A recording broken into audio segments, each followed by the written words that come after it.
লাইফকে seriously নেন।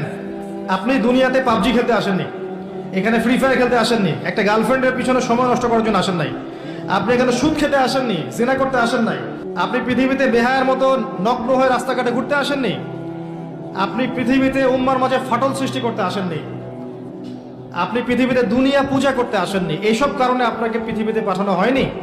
ওমা খালাকতুল জিন্না ওয়াল ইনসা ইল্লা লিয়াবুদুন, আপনাকে আল্লাহর ইবাদত করতে পাঠানো হয়েছে। টাইম আপনাকে আল্লাহ পাক এক্সট্রা দিবেন না। যতটুকু লেখা আছে আপনার লাউহে মাহফুজে, একটা দিন বাড়বেন, একটা দিন কমবে না। আপনি জানেন না আজকে লাস্ট দিন কিনা, আপনি জানেন না আজকে লাস্ট দিন কিনা। আপনি চাইলেও, যদি আজকে লাস্ট দিন হয়ে থাকে, আপনি চাইলেও আরেকদিন বেশি বাঁচতে পারবেন না। অতএব আল্লাহর হয়ে যান। আল্লাহ থেকে এসেছি, আল্লাহ চলে যাব।